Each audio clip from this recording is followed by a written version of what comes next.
সপ্তম আসমানে উঠে তিনি দেখছেন একজন ব্যক্তি যার চেহারা একদম নবীর মতোই, বাইতুল মামুর নামে একটা জায়গা আছে, এই জায়গায় হেলান দিয়ে বসে আছে। নবীজি বললেন, উনি কে? জিবরাইল আলাইহিস সালাম বলছেন, উনি হচ্ছেন আপনার নবীদের সবার পিতা ইব্রাহিম আলাইহিস সালাম।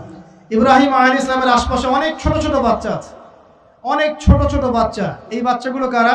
এই যে মুসলিম অমুসলিমদের যাদের একদম নাবালক শিশুরা যারা মারা যায়, ওরা কি পাপ করেছে?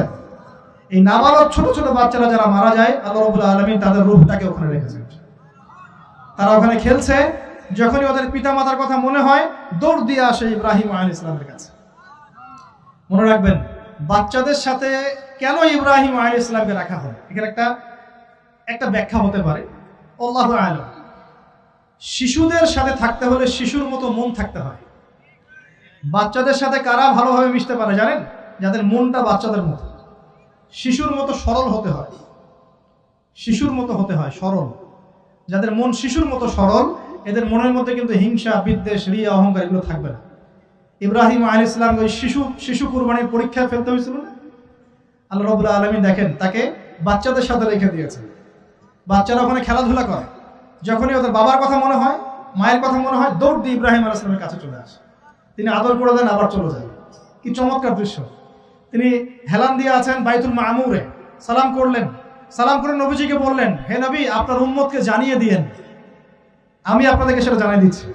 হে নবী, আপনার উম্মতকে জানিয়ে দিয়েন যে জান্নাত হচ্ছে একটা উর্বর জায়গা, জান্নাতের পানি হচ্ছে মিষ্টি, জান্নাতের মাটি খুব উর্বর, জান্নাতের অনেক জায়গা ফাঁকা পড়ে আছে। আপনার উম্মতকে জানিয়ে দিয়েন এই ফাঁকা জায়গাগুলোতে তারা যদি গাছ লাগাতে চায় তাহলে যেন পড়ে সুবহানাল্লাহ, আলহামদুলিল্লাহ, ওয়ালা ইলাহা ইল্লাল্লাহ, আল্লাহু আকবার, ওয়ালা হাওলা ওয়ালা কুওয়াতা ইল্লা বিল্লাহ। এই মেসেজটা কে দিয়েছেন? ইব্রাহিম আলাইহিস সালাম। এই যে বাইতুল মামুরে হেলান দিয়ে আছেন, এটা কি? নবীজি বলছেন এটা হচ্ছে ফেরেশতাদের ইবাদত করার জায়গা।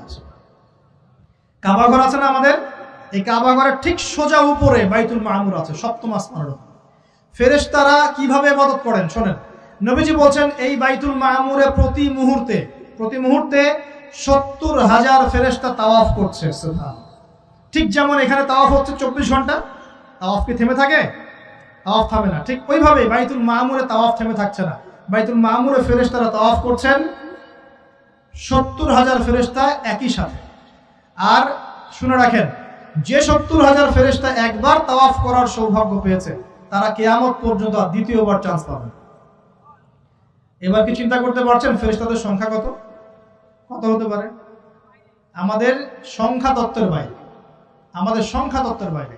এবার নবী সাল্লাল্লাহু আলাইহি ওয়াসাল্লাম আরো একটু উপরে উঠলেন। এই জায়গার নাম সিদরাতুল মুনতাহা। কি নাম? সিদরাতুল মুনতাহা। এটা হচ্ছে একটা বড়ই গাছ দেখেছেন তো? এটা নবীজি বলছেন এত চমৎকার এই বড়ই গাছ, এর মধ্যে এত বেশি রং ছিল যে রংগুলোকে আমি ব্যাখ্যা করতে পারবো।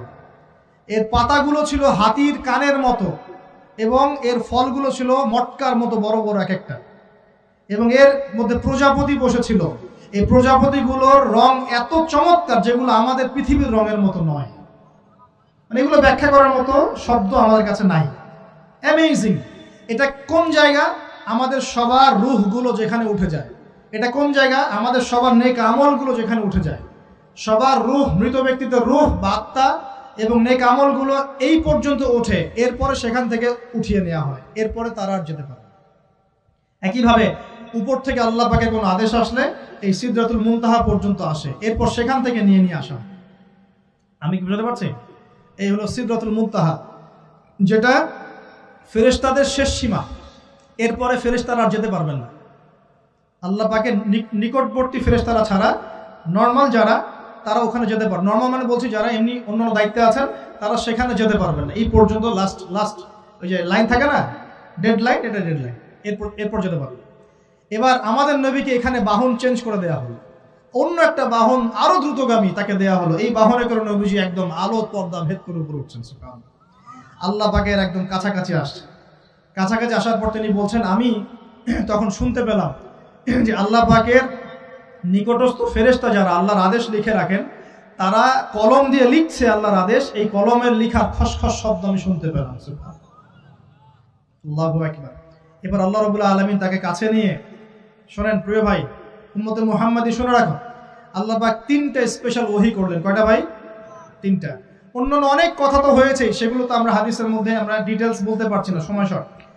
3টে স্পেশাল ওহী আল্লাহ রাব্বুল আলামিন করেছেন। তার প্রথমটা হচ্ছে নবী সাল্লাল্লাহু আলাইহি ওয়াসাল্লামকে এই জায়গায় 50 ওয়াক্ত নামাজ হাদিয়া গিফট দেওয়া হবে। কত ওয়াক্ত? এবার নবীজি 50 ওয়াক্ত নিয়ে চলে আসছেন। পরের দুইটা পরে বলছি। 50 ওয়াক্ত নিয়ে চলে আসছেন। আসার সময় এই যে ষষ্ঠ আসমানে, পঞ্চম আসমানে কার সাথে দেখা? মুসা। কে আমাকে বলছে? মুসা আলাইহিস সালাম। তিনি বলছেন আল্লাহ পাক কি দিয়েছেন আপনাকে? হ্যাঁ, নবী সাল্লাল্লাহু আলাইহি ওয়াসাল্লাম বলছেন 50 ওয়াক্ত নামাজ। কত ওয়াক্ত? 50 ওয়াক্ত। নবী এবার মুসা আলাইহিস সালাম বলছেন আমার উম্মতকে 2 ওয়াক্ত নামাজ দেওয়া হয়েছে, সেটাই আমার উম্মত আদায় করতে পারে নাই। 50 ওয়াক্ত নামাজ আপনার উম্মত পারবে না, আপনি কমাই নিয়ে আসেন যান। তিনি আবার গেলেন 50 থেকে 45, আবার 45 থেকে 40, 40 থেকে 35, 35 থেকে 30, এই করতে করতে করতে করতে 5 ওয়াক্ত যখন আসলো, তখন নবীজিকে বলা হচ্ছে আপনি আরো কমাই নিয়ে আসেন। নবীজি বলছেন আমার যেতে লজ্জা লাগছে, আল্লাহ পাক আমাকে এত বেশি কমিয়ে দিলেন, আরো কমাতে চাইতে আমার লজ্জা লাগছে। দেখেন মুসা আলাইহিস সালাম বলেছিলেন আমার উম্মতকে 2 ওয়াক্ত নামাজ দেওয়া হয়েছিল, আদায় করতে পারে নাই। উম্মতে মুহাম্মাদের মধ্যে এমন মানুষ নাই 2 ওয়াক্ত 1 ওয়াক্ত নামাজও পড়তে পারে না। নবীদের এটা হিকমা, দূরদর্শিতা। এবার নবী সাল্লাল্লাহু আলাইহি ওয়াসাল্লাম আল্লাহর কাছে গিয়ে আরজি পেশ করছেন। আল্লাহ রাব্বুল আলামিন বলছেন 5 ওয়াক্ত নামাজ আমি দিলাম, কিন্তু 5 ওয়াক্ত যদি তোমার উম্মত আদায় করে 50 ওয়াক্তের নেকি দেওয়া হবে ইনশাআল্লাহ। আরেকটা বেনিফিট তোমার উম্মতের যে কোনো ব্যক্তি যে আমলই করুক না কেন 10 গুণ বাড়ায় নেকি দেওয়া হবে ইনশাআল্লাহ। কিন্তু তোমার উম্মতের কোনো ব্যক্তি যদি গুনাহ করে তাহলে গুনাহকে 10 গুণ বাড়ায় দিব না ইনশাআল্লাহ। গুনাহ একটাই থাকবে, গুনাহ কি হবে? একটাই থাকবে।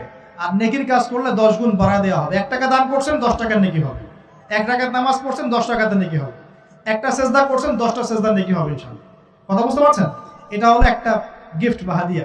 সেকেন্ড গিফটটা হচ্ছে আল্লাহ রাব্বুল আলামিন নবী সাল্লাল্লাহু আলাইহি ওয়াসাল্লামকে সূরা বাকারার শেষের 2টা বা 3টা আয়াত ওহী করলেন। কয়টা ভাই?